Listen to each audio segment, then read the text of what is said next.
Draupadi, the epitome of courage and resilience, endured a level of pain and suffering that is unparalleled in the annals of Indian Hindu history. She bore the brunt of others' misdeeds, and her life was dictated by the decisions of those around her.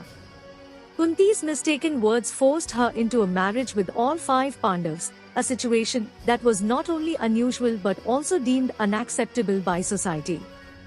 Yet, Draupadi carried on with stoic grace, weathering every storm that came her way. Her indomitable spirit was tested to the limit when Yudhishthira lost her in a game of dice, and she was subjected to the ignominy of being disrobed in front of the Kauravas. In the face of such unspeakable humiliation, she stood her ground, resolute and unbowed.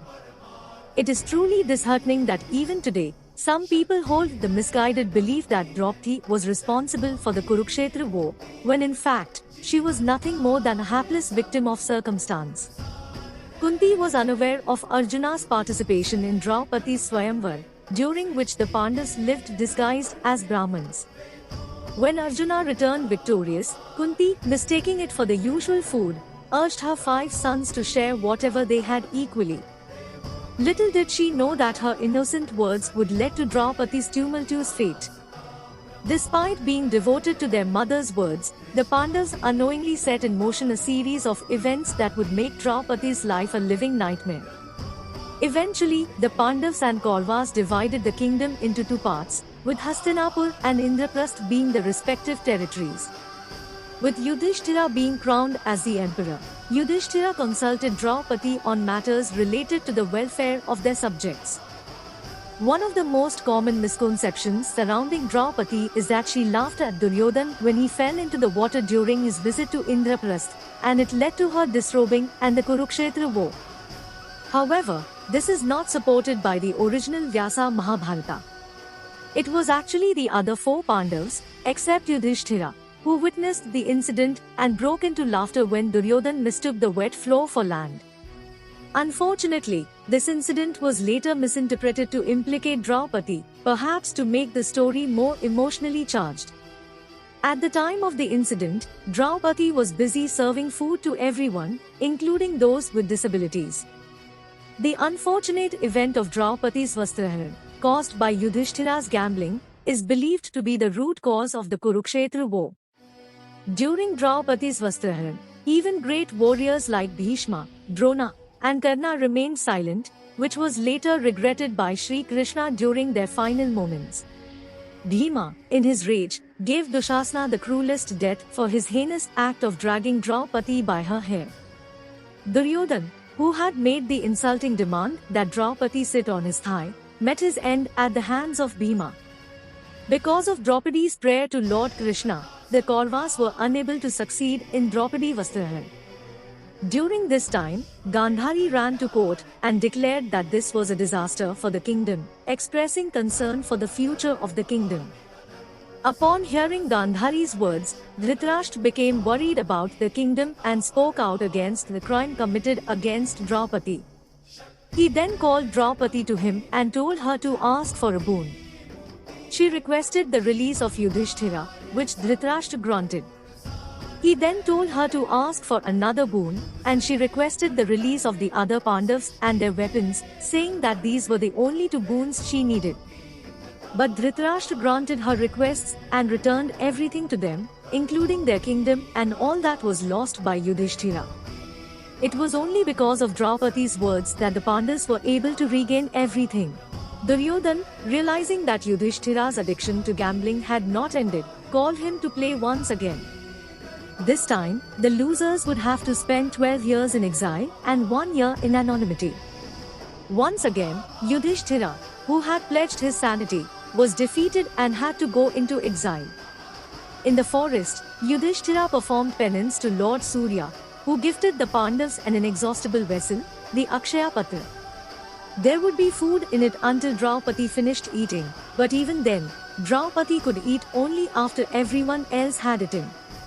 One day, after Draupadi finished eating from the Akshaya Patra, Duryodhana intended to use the opportunity and sent Durvasa Muni and his followers to their place, as he wanted to invoke the curse of the sages upon the Pandavas if they did not receive proper hospitality.